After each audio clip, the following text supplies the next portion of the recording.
when COVID hit and things really shut down in California, there was a lot of things that was a lot of negatives, of course, about COVID, well outside the world of water polo and sport, but also, California itself was not allowing these major tournaments, so that provided an opportunity for us to take the tournament to Utah, which was it ended up being a good thing because we included teams from Utah, from Texas, from Florida, from Connecticut, outside of California, and there are clubs, that are making a name for themselves and growing everywhere. Hey, this is Sean Stringham with Game On Live Studio. We're all about helping grow the sport of water polo through understanding best practices from the perspectives of athletes, parents, coaches, and the legends of water polo. If you're looking to get into water polo or want to see water polo grow as an athlete, supporter, or coach of the game, then you should subscribe. Click on the bell and get notified every time we release a new podcast. Game on. All right, we'd like to welcome everyone out to the Game On Water Polo podcast. We are excited to welcome Dustin Litvak here on episode 1 of season 2 of the Game On Water Polo pod. Dusty currently serves as the head men's coach and assistant women's coach for the Princeton Tigers. He is joining us from Barcelona, Spain, where he's on a training trip with his Princeton women's team.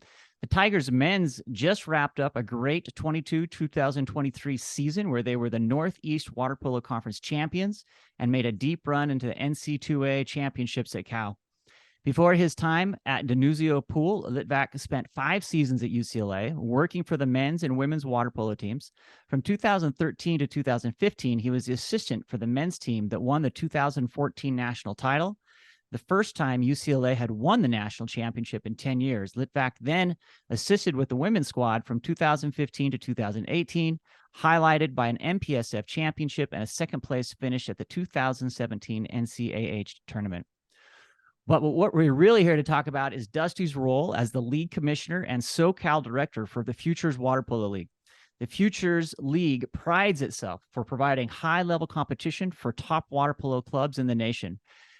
Dusty, thanks for joining me today here on the Game On Water Polo podcast, and good afternoon and good morning from Barcelona, right? Yeah, good afternoon here for sure. No, thanks for having me, Sean. Thanks for the long, thorough introduction. I appreciate it. Good to be here. We got to give good context, right? Dusty's all over the place. When you talk to Dusty, whenever you're texting, you're communicating with Dusty, you always have to check, like, what time zone are you in? You're either in New Jersey or you're in California and you're in Europe. So you're all over in the water polo world. But let's just kick off. For context, for those of you who are listening, today is Tuesday, and we're coming up on our first weekend of Futures play here in 2023, which is going to be our 16U boys, and the weekend following that is going to be our 18U boys, our kickoff weekends. And so, Dusty, I'm just going to turn it over to you as the league commissioner for Futures. For the average water polo fan, like, how do you define Futures? Give us kind of some history of the event, past, present, and no pun intended, future of what you're looking for.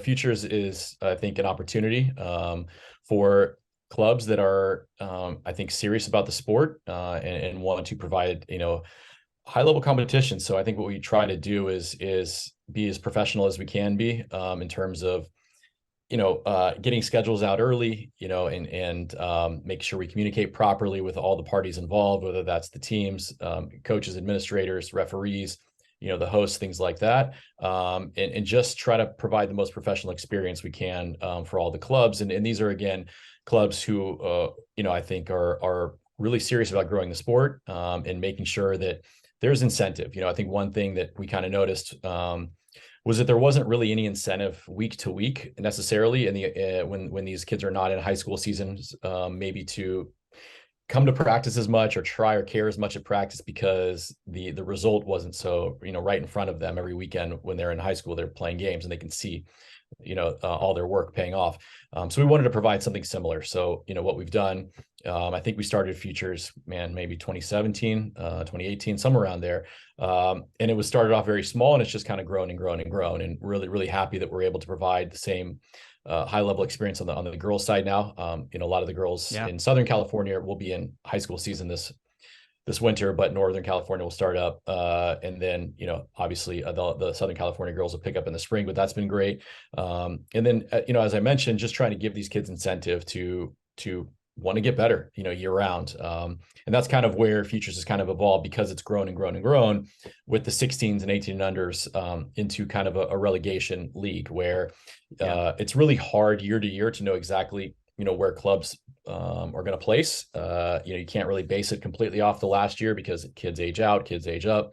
And so this way, as you're playing through it, you can kind of figure out, all right, this team may have started in D3, but they actually have an opportunity to get all the way to D1 by the end of the league, or move down, if they're placed too high early on. So I think that's one of the positive elements. And again, because all of the results of the games have consequences, right? The kids have to go to practice. The practice means something. The games mean something. And the more the kids are playing in games with that have the result has meaning, right? The more comfortable they get under pressure. And of course, the better it is for everybody. Yeah, no, it's a great system. And I think that's one thing that even throughout it, because you have an end goal of qualifying for super finals, right? We haven't really even talked about that, where you go through the league play, and it's really several different tournaments built into one big league, because you're advancing in your overall group. Like you said, you might be placed in D3 initially, but you can qualify up into that D1 league any given year, right? Absolutely. Yeah, no question. And it gives the opportunity for league, clubs to kind of, maybe experiment with their lineups and determine, it's not just based on one weekend where maybe a player is sick or they have the SAT test or whatever it is. It is played over the course of 6 weekends. The teams are playing anywhere between 21 and 24 games during those 6 weekends. And again, the better they do, there's opportunities through the league to move up or stay on those higher divisions. And then, as you mentioned, qualify for the highest division of the super finals.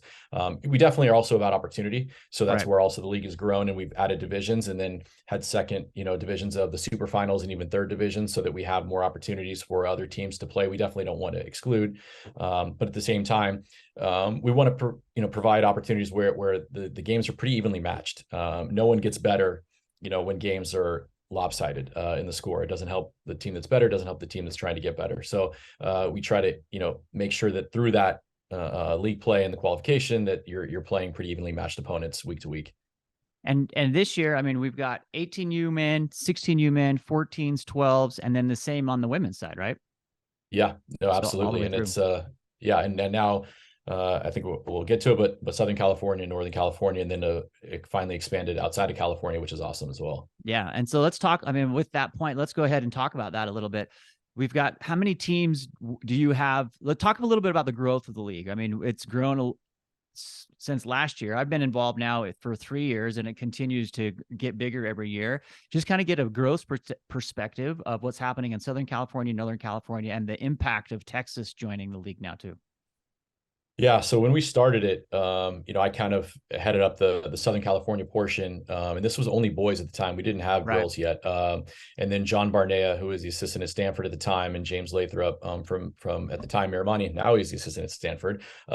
They headed up the NorCal portion. We kind of coordinated everything so that we had our kind of separate leagues through the year, and then came together for the super finals. But it was small. I mean, there were, I don't know, maybe 8 to 10 teams in Southern California, and even less probably in Northern California. So it was very manageable.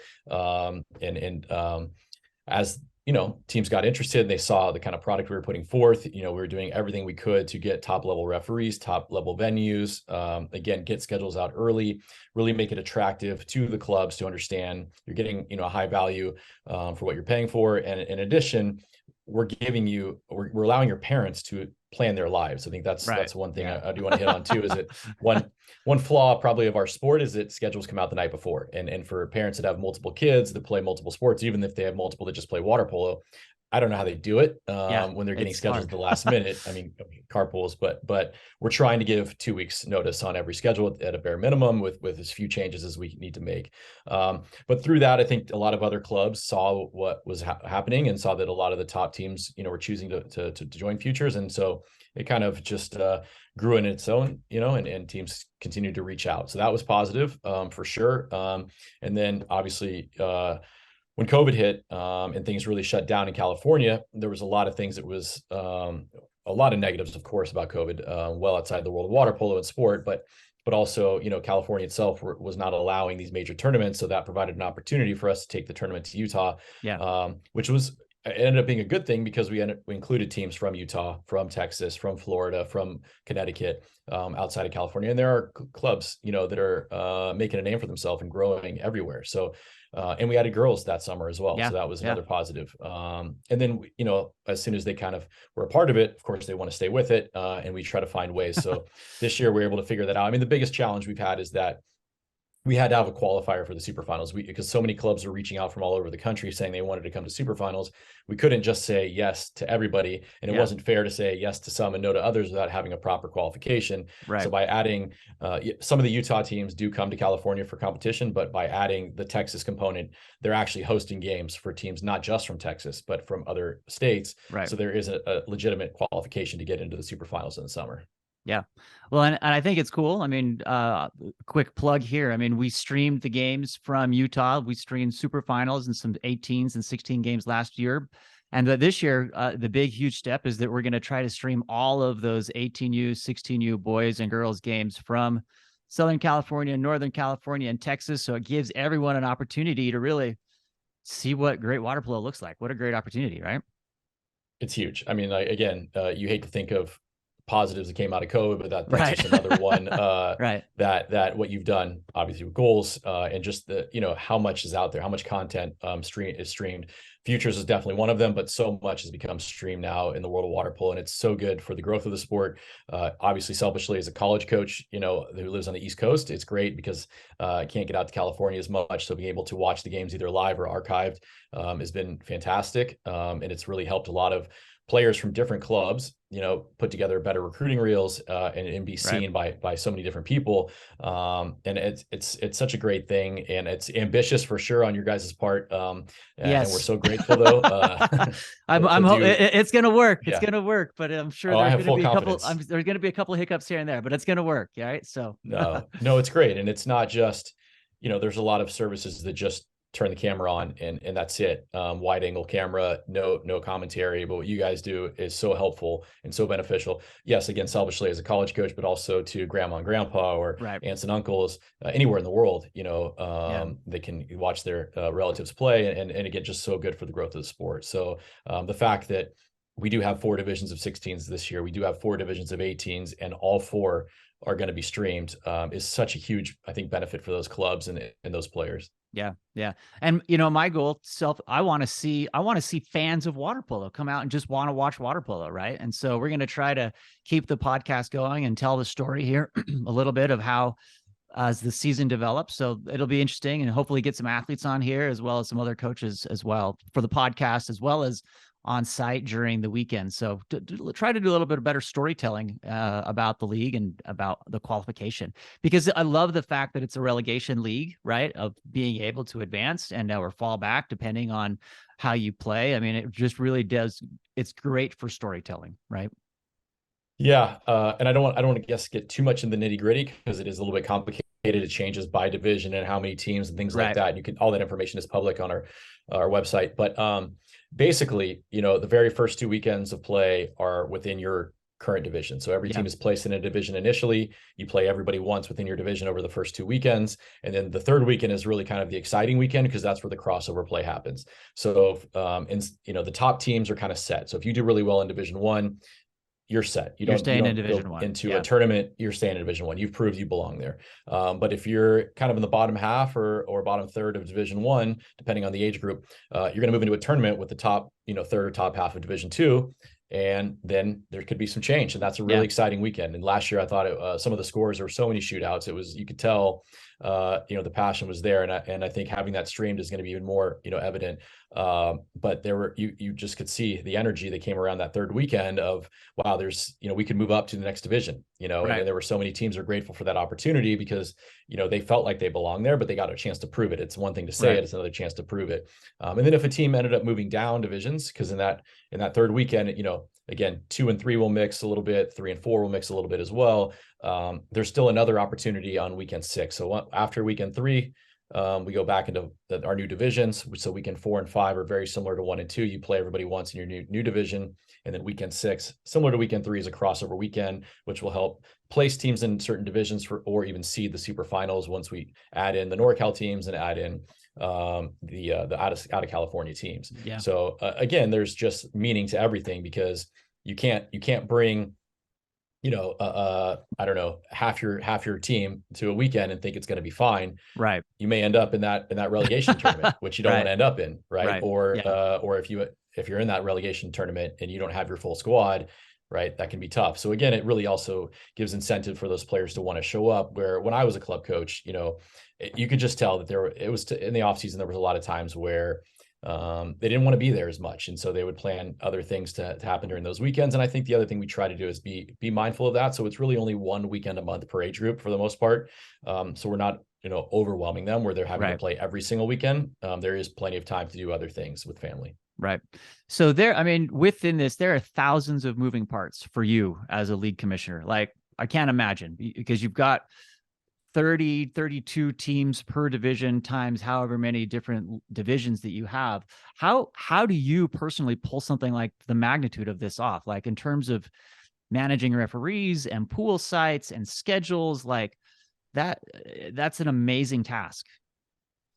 Yeah, I mean, I think like water polo itself, it's a team effort. You have to have good people around you, and you got to rely on good people. There's no question. There's a lot on my plate in terms of scheduling and trying to put all the pieces together of the logistics. And I actually that's something I've just always enjoyed, is making schedules and things like that. But, having Peggy McClintock has just been a godsend, and she does so much for us administratively. And we have a head referee, and he does a lot, Levon. The biggest thing, though, honestly, is just, and as a coach yourself, just having really, really good clubs with professional coaches who respond to emails, respond to texts. They're cognizant of what you're trying to do, the bigger picture. It's not just about them. Of course, everybody's going to have certain requests they're going to make in terms of schedules that fit with their school. We get it all the time, and we just ask them to try to get out in front of it as early as possible. But it takes everybody just understanding, like, what makes this league successful is that we can get information out so early and stick to it, and not make these last minute changes all the time. And sometimes it happens early in the season, and it gets better as the year goes along. But of course, I rely on a lot of people to do my job for the league. And ultimately, I understand too, we're trying to put the best product out there and the most professional product. So we can't ask the coaches to be professional on deck, the referees to be professional on deck, the fans, et cetera, if we're not putting a professional product out there to begin with, in terms of, allowing them to plan their lives. Right. Yeah. No, that's the critical thing, especially, and the organization part is so important, because I as you talk with coaches and you see leagues and events, and the question is, why is water polo always why is it always last minute? I mean, because it's hard. I mean, you got pools that you have to deal with, and you've got all sorts of different moving pieces, right? There's a little bit more limited resources, but to that point, like, what are the top elements that coaches and athletes can do and parents can do to help make the events go smoothly and the league run smoothly from your perspective? I keep using the word professional, but honestly, I think that's the most, appropriate word to use, in the sense of, now, especially being streamed, to understand that all of their actions are being viewed by, hundreds, if not thousands of people and college coaches. And so, like, this is a big part of the recruiting process as well. So their behavior on deck, things like that.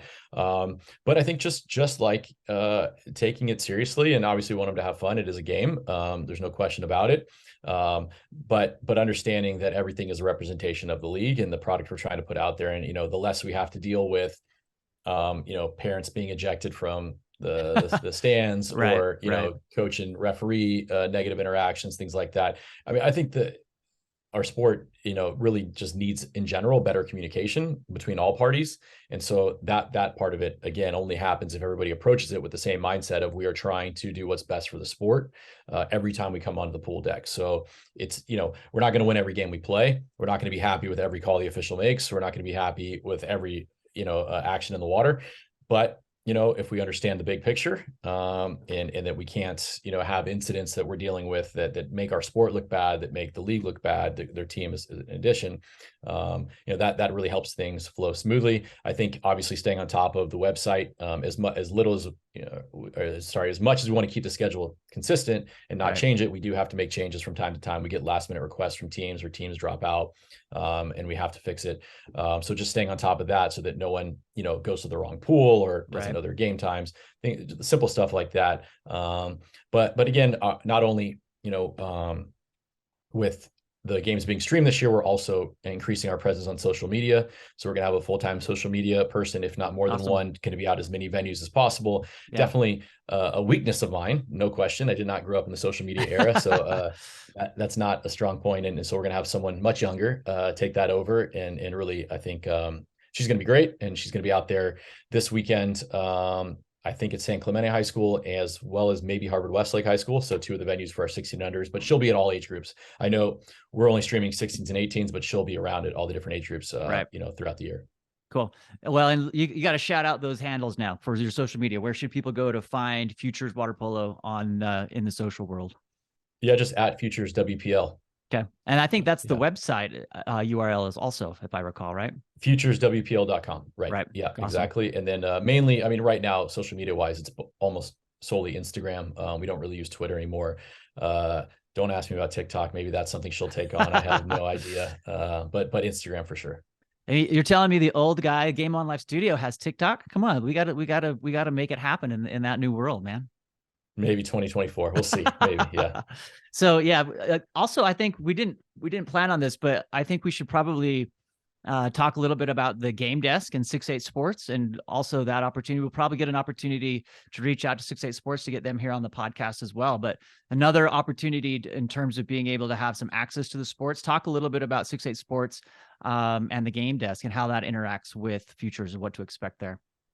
Yeah. I mean, again, it's just one of those things where our sport has been a little bit behind the curve in comparison to other sports. And so they're going to come out this year, and they are going to, do the stats basically for our 16s and 18 under games. Again, we're not going to be able to provide that just yet for the younger age groups, 14s and 12s, maybe down the line. But this year we want to make sure we do it right. So we're going to start with 16s and 18s. And any player who has a membership on the app and has a 6-8 number will be able to track throughout the course of the league all of their stats. And again, just another element that they can provide for college coaches as part of their recruiting packet, and also just kind of see their own progress. And it's a valuable tool for the coaches, so they can see right after the game everything is right there, instead of having it again on paper. It's pretty much going to be all on the app and done electronically. So live, if the venue has good Wi-Fi, you'll be able to track that live. If not, it'll be uploaded after the game, or whenever they get access to the Wi-Fi. But I think, hand in hand with what you guys are doing with the stream, really, I think even moves the league to another level to be able to provide both of these services for the athletes, for the coaches, for the clubs. So we're really excited about having 6-8 and what they're doing with the game desk, in addition to everything else they're doing. But definitely, that's a big benefit for us at Futures, and excited to see, how many people take advantage of it. I think it's just going to keep growing and growing. Yeah, it's incredible stuff. I've been Game On Live Studio, and then our club has been partners with 6-8 for a couple of years now, and fantastic stuff. Our athletes love it. After every game, they walk over to see what their plus minus is. They're following and understand the balance of scoring goals, but also the contribution away from that, from assists, earned exclusions, steals, turnovers, et cetera, and kind of get an overall big picture of the game. So it's really exciting stuff. If you don't have a 6-8 account out there, go get it. And you can do that at 68sports.com and figure that out. So any other shout outs for your sponsors for the league that we need to take care of? Off the top of my head, right now, Cap 7 for sure. Cap 7 has been a big supporter of the league from the jump. And they're, as we get closer to the super finals, even bigger, but over the course of the league. But right now, we're fortunate to have really, really good partners. Water polo is a very small sport, but the fact that, as I mentioned before, Cap 7, one of the biggest companies in water polo, and then Game On Live Studio with streaming, and 6-8. It doesn't get much bigger than Tony and Maggie and what they're doing, but to have the game desk as affiliated with the league and what that's going to provide, it's all really, really exciting. And I think awesome. It's again, I think it's just going to keep evolving. Okay, so so go into fan mode here from league, and I know you kind of have to be careful on this, but what are some key matchups? What should people watch for? Where, what should, as we're going into weekend one here for 16U and 18U over the next couple of weeks, what should we look for? I would really honestly toggle between all the different pools. I know it's easy to kind of want to gravitate towards Division 1 I Right. think that, but also they are mixed. Like there are games, there are Division I teams playing at Harvard Westlake, but also at San Clemente, over the different days. But there are a lot of great teams in all 4 divisions, to be honest. And I think there's going to be a lot of movement between the divisions. So it can be exciting to see, again, those teams wanting to claw their way up, from Division 4, 3, or 2 into Division 1. So it's early, definitely, especially when you're talking about 16 and unders. I think it's maybe easier with the 18 and unders to know what to expect. But with 16s, some of the clubs are high school only clubs. So this could be a JV team, or it could be their best 16s that you don't know until they show up. And it's a little tough to make early predictions, I would say, and definitely but I wouldn't be surprised if there are a lot of close games, right away. I think just from seeing, what these clubs have done, like when we started, again, we're talking 6 to 8 clubs, and everybody kind of knew these were the top clubs. And there are so many more now. There are so many more clubs that have made a name for themselves and have gotten so much better and have just done a great job. And it's great for the sport because there's so many good players out there. So I don't want to maybe speculate just yet on what the top games or what games. But if I was a fan, I definitely would be toggling back and forth between all the different pools, and trying to almost scoreboard watch a little bit too, because there's going to be some exciting moments towards the end of a lot of the games. Some shootouts for sure. For sure. And I mean, if I'm a fan, I have my big screen, I hook my laptop up to it and put all 3 up at the same time and watch all 3 of them. Maybe next year we can get the red zone. We can get the red zone. There we go. Yeah, for sure. So, and I think, I mean, just in terms of, you're talking a little bit about numbers, and I don't know which is which, but I think 18U has 36 teams in it and 16U boys has 34 teams. I mean, that's a lot of kids playing water polo and getting a fantastic amount of exposure. And it's just fantastic, to be able to watch and see that happen. So great job, Dusty, and building something that's incredible, right?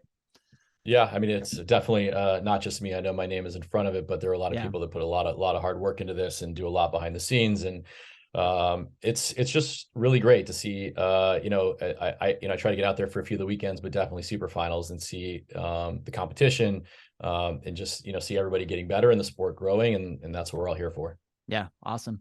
Well, as we're going to wrap up, I ask all of my guests the same question at the end. And that is, we're building the ultimate water polo song list because, I love music and all that. So maybe from a coaching perspective, maybe as a league commissioner, what's your pump up song? Like, what's the song that gets you ready for water polo?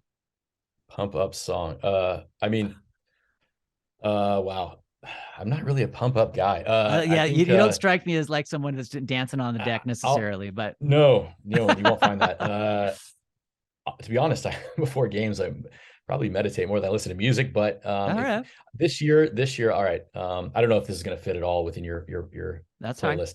I don't know what's there, but this year I was listening to a lot of a blues artist, Taj Mahal. Oh, nice. Yeah, I have. I've been to a Taj Mahal concerts before. Oh, wow. Didn't expect that. There you go. Yeah, so, I thought, I really enjoyed almost every morning. I wouldn't say right before the game, but morning for sure. So that is mental preparation for water polo. Leaving Trunk was probably my favorite song. Nice. Definitely one of his more popular hits. So you can add that one to nice. because I don't think you can add meditation to your playlist. That wouldn't fit in so well when someone's working out.